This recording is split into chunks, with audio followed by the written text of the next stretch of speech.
Hello, എന്തൊക്കെയുണ്ട് വിശേഷങ്ങൾ? നമുക്ക് നമ്മുടെ 24ാമത്തെ പാർട്ടിയിലേക്ക് പോയാലോ?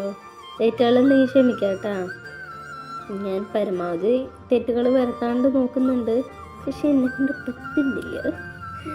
അപ്പോൾ കമൻ്റ് ഇടാൻ മറക്കല്ലേ. നമുക്കെന്നാ സ്റ്റോറിയിലേക്ക് പോയാലോ?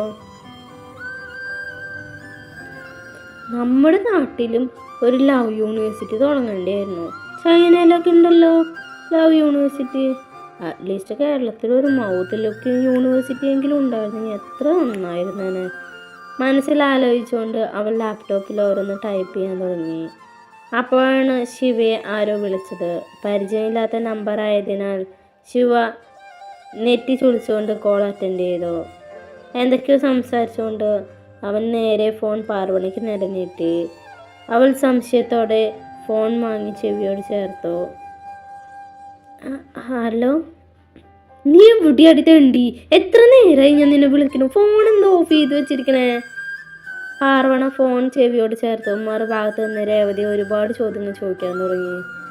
നീയൊന്നും നിർത്തി ചോദിക്കേണ്ട ദേവു. അമ്മ ഇടയ്ക്കിടയ്ക്ക് വിളിക്കുക, അതുകൊണ്ടാണ് ഞാൻ ഫോൺ ഓഫ് ചെയ്ത് വെച്ചേ. എന്നാ അതൊന്നും നിനക്ക് പറഞ്ഞൂടെ തുമ്പി?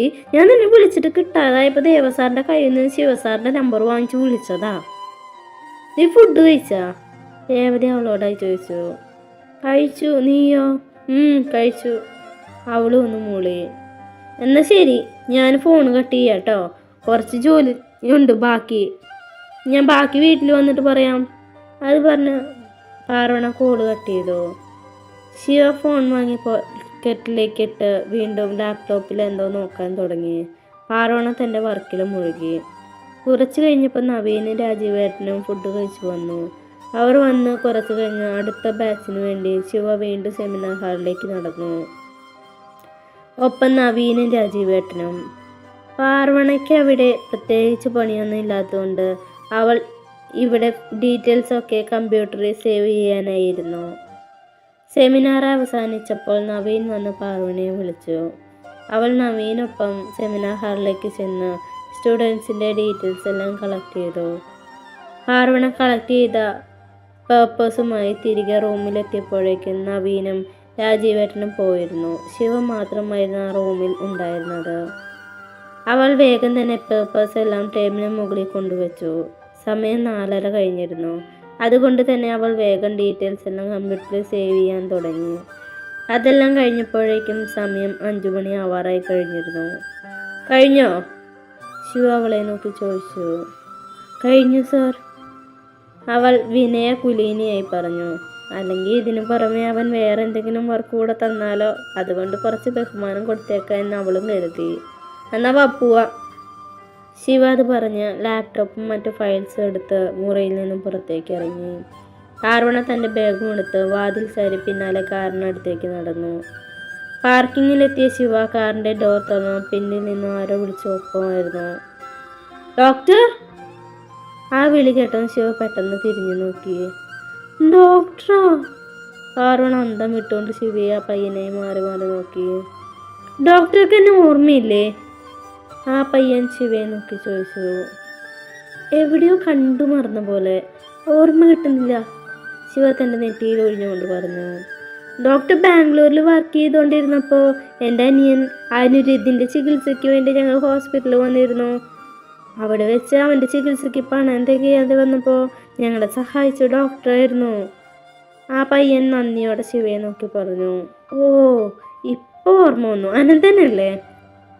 അതെ സാർ, ഞാനിപ്പോൾ ഈ കോളേജിലാണ് പഠിക്കണേ, ലാസ്റ്റ് ഇയർ ആണ്, അവൻ ശിവയോടായി പറഞ്ഞു. Okay good. അനിരുദ്ധ് ഇപ്പം എന്ത് ചെയ്യണോ? അവനിപ്പോൾ 10 കഴിഞ്ഞു. 10ൽ ഫുൾ A+ ആയിരുന്നു. പിന്നീട് സാറിനെ കാണാൻ ഞങ്ങൾ ഒരു തവണ ശ്രമിച്ചെങ്കിലും അവിടെ ഹോസ്പിറ്റലിൽ നിന്ന് പോയി എന്ന് പറഞ്ഞു. പിന്നെ ഇവിടെ വെച്ച് സാറിനെ കണ്ടുപോയി പെട്ടെന്ന് സർപ്രൈസ് ആയിപ്പോയി. അല്ല, സാറെന്താ ഇവിടെ? അവൻ സംശയത്തോടെ ചോദിച്ചു. ഞാനിവിടെ എൻ്റെ ബിസിനസ്സുമായി ബന്ധപ്പെട്ട ഒരു പ്രോജക്റ്റിന് വേണ്ടി വന്നതാണ്. അപ്പോൾ സാറിപ്പോൾ ഹോസ്പിറ്റലിൽ വർക്ക് ചെയ്യുന്നില്ലേ? അവൻ സംശയത്തോടെ ചോദിച്ചു. ഇല്ല, ഞാൻ മെഡിക്കൽ ഫീൽഡ് വിട്ടിട്ട് 2-3 വർഷമായി, ശിവ പറഞ്ഞു. വരാഹി ഡോക്ടറുടെ കാര്യമെല്ലാം ഞങ്ങൾ അറിഞ്ഞിരുന്നു. പെട്ടെന്നൊരു ഷോക്കായിപ്പോയി. അന്ന് പേപ്പറിൽ കണ്ടപ്പോൾ അനിരുദ്ധാണ് ഞങ്ങൾക്ക് കാണിച്ചു തന്നെ. ബാംഗ്ലൂരിലെ ഹോസ്പിറ്റലിൽ ഉണ്ടായിരുന്ന ഡോക്ടറായിരുന്നു എന്ന് പറഞ്ഞതും വരാഹി എന്ന പേര് കേട്ടതിന് ശിവയുടെ മുഖം മാറുന്ന പാർവണിയും കണ്ടിരുന്നു. അവനാകെ വെട്ടി വിയർക്കാൻ തുടങ്ങി. മുഖത്തെ പറഞ്ഞറിയിക്കാൻ പറ്റാത്ത കുറേ ഭാവങ്ങൾ മിന്നി മറഞ്ഞു. ഓക്കെ അനന്ത, നമുക്ക് പിന്നെ കാണാം. അത് പറഞ്ഞ് ശിവ വേഗം കാറിലേക്ക് കയറി. അവൻ കാറിൽ കയറിയതും പാർവണി അവന് പിന്നാലെ ഡ്രൈവർ സീറ്റിൽ കയറിയിരുന്നു. സാറിന് എന്താ പറ്റിയേ? സാറ് ഡോക്ടറാണോ? എന്നിട്ട് എന്തിനാ മെഡിക്കൽ ഫീൽഡൊക്കെ വിട്ടിട്ട് ബിസിനസ് ഫീൽഡിലേക്ക് വന്നേ? ഒന്നും മനസ്സിലാവാതെ പാർവണിയായിരുന്നു. ശിവയോട് ഇതെല്ലാം ചോദിക്കണമെന്നുണ്ടായിരുന്നെങ്കിലും അവൻ്റെ മുഖം കണ്ടിട്ട് അവൾക്ക് ചോദിക്കാൻ തോന്നിയില്ല. കാറ് കോളേജ് ഗേറ്റ് കടന്ന് മുന്നോട്ട് പോയതും ഒരു ബസ് കാറിന് നേരെ വന്ന് ഒരുമിച്ചായിരുന്നു. പെട്ടെന്ന് തന്നെ ശിവ കാറ് വെട്ടിച്ചു. പിന്നീടുള്ള ഡ്രൈവിങ്ങിൽ ശിവയുടെ മൈൻഡ് ഒട്ടും ഓക്കെ അല്ല എന്ന് അവൾക്കും തോന്നിയിരുന്നു. അവൻ്റെ മുഖത്ത് വിഷമമോ സങ്കടമോ ദേഷ്യമോ എന്തൊക്കെയോ ഭാവങ്ങൾ കണ്ടതും പാർവണിക്കും പേടിയാവാൻ തുടങ്ങിയിരുന്നു. കാറ് ബീച്ച് റോഡിലേക്ക് കയറിയതും ഒരു ബൈക്കുകാരൻ അവർക്ക് നേരെ വന്ന് ഒരുമിച്ചായിരുന്നു. ശിവ പെട്ടെന്ന് കാറ് ബ്രേക്ക് ഇട്ട് നിർത്തി. ശേഷം തൻ്റെ പോക്കറ്റിൽ നിന്ന് ഒരു കർച്ചീഫ് എടുത്ത് മുഖമെല്ലാം തുടച്ചു. സാർ, എന്തെങ്കിലും പ്രോബ്ലം ഉണ്ടോ? പാർവണ അല്പം ഭയത്തോടെയാണ് ചോദിച്ചത്. നീ ഏതെങ്കിലും ഓട്ടോ പിടിച്ച് പൊക്കോ, എനിക്ക് ഡ്രൈവ് ചെയ്യാൻ പറ്റുന്നില്ല. അത് പറഞ്ഞ് ശിവ വേഗം കാറിൽ നിന്നിറങ്ങി പുറത്തേക്ക് നടന്നു. അത് കണ്ട് പാർവണയും കാറിൽ നിന്നിറങ്ങി എന്ത് ചെയ്യണമെന്നറിയാതെ കുറച്ചു നേരം അവിടെ തന്നെ നിന്നു. ഇയാളിതെന്തു മനുഷ്യനാ? ഒരു പെൺകുട്ടിയെ റോഡിൽ ഇറക്കി വിട്ടിട്ട് എങ്ങനെയാണ് പോകണ്ടേ? പാർവണ ദേഷ്യത്തോടെ ശിവയെ നോക്കി പറഞ്ഞു. ഒരു ഓട്ടോ പിടിക്കാനായി പാർവണ മുന്നോട്ട് നടന്നു. പക്ഷേ എന്തോ അദർശ്യത്തെത്തി തൻ്റെ കാലുകളെ തടയുന്ന പോലെ, മനസ്സിൽ ശിവയുടെ അരികിലേക്ക് പോകാൻ പറയുന്ന പോലെ. അടുത്ത നിമിഷം ഒന്നും ആലോചിക്കാതെ അവൾ തിരിഞ്ഞു നടന്നു. ബീച്ച് റോഡായതുകൊണ്ട് തന്നെ കടലിൽ നിന്നുള്ള തണുത്ത കാറ്റ് അവിടെ ആകെ നിറഞ്ഞു നിന്നിരുന്നു. പാർവണ ശിവയ്ക്ക് പിന്നാലെ കടലിലേക്ക് നടന്നു. പാർവണ ചെല്ലുമ്പോൾ ശിവ കടലിലേക്ക് നോക്കി മണൽത്തിട്ടിലിരിക്കുകയായിരുന്നു. പാർവണ ഒരു നിമിഷം അവൻ്റെ അരികിലേക്ക് പോകണോ വേണ്ടോ എന്ന് ആലോചിച്ചു. എന്തായാലും പോയി നോക്കാം, വരട്ടെ എന്ന് കരുതി അവൾ അവൻ്റെ അരികിലിരുന്നു. നീ എന്താ പോയില്ലേ? ശിവ സംശയത്തോടെ തല ചരിച്ച് അവനെ നോക്കി ചോദിച്ചു. ഇല്ല സാർ, സാറിനെ കണ്ടിട്ട് എന്തോ തനിച്ചാക്കി പോവാൻ തോന്നിയില്ല. ഞാൻ ദേവസാറിനോട് വരാൻ പറയട്ടെ? പാർവണ ശിവയെ നോക്കി ചോദിച്ചു. ഏയ് വേണ്ട, കുറച്ചു നേരം ഇവിടെ ഇങ്ങനെ ഇരുന്നാൽ ശരിയാവും. അത് പറഞ്ഞ ശിവ വീണ്ടും കടലിലേക്ക് നോക്കി ഇരിക്കാൻ തുടങ്ങി. അപ്പോഴാണ് അവർക്ക് മുമ്പിലൂടെ ഭാര്യയും ഭർത്താവാണെന്ന് തോന്നിക്കുന്ന 2 പേർ കടന്നുപോയത്. അതിൽ ആ പെൺകുട്ടി കടലിലേക്ക് ഇറങ്ങാൻ പേടിച്ചു നിന്നപ്പോൾ ആ ചെറുപ്പക്കാരൻ അവളെ പൊക്കിയെടുത്ത് വെള്ളത്തിൽ കൊണ്ടുപോയി ഇടുന്നുണ്ട്. അത് കണ്ട് ആ ചെറുപ്പക്കാരൻ്റെ കയ്യിൽ കിടന്ന ആ പെൺകുട്ടി കുതിര മാറാനും ശ്രമിക്കുന്നുണ്ട്.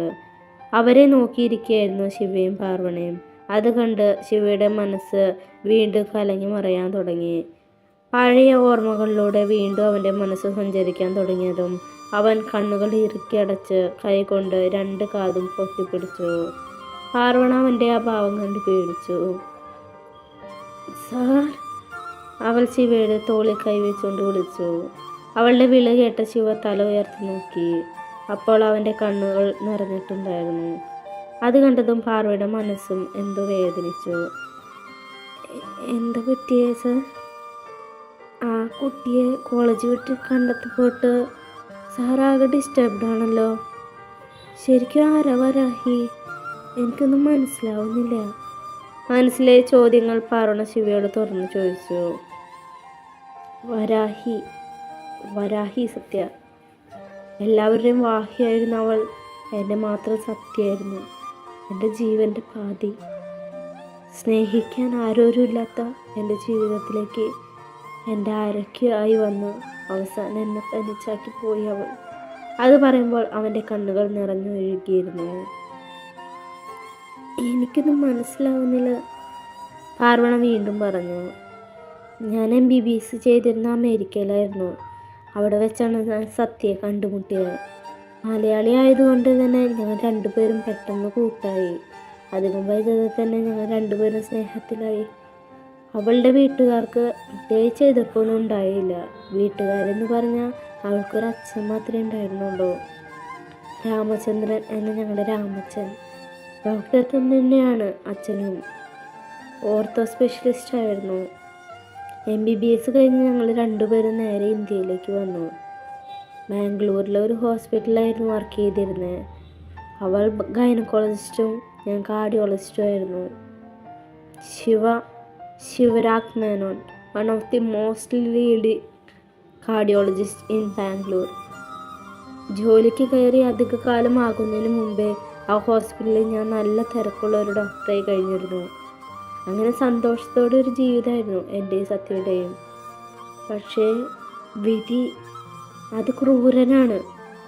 അതല്ലേ ഞാൻ അത്രയും സ്നേഹിച്ചിട്ടും എന്നിൽ നിന്ന് അവൾ അകറ്റിക്കളഞ്ഞത്. അത് പറയുമ്പോൾ ശിവ പൊട്ടിക്കരഞ്ഞു പോയിരുന്നു.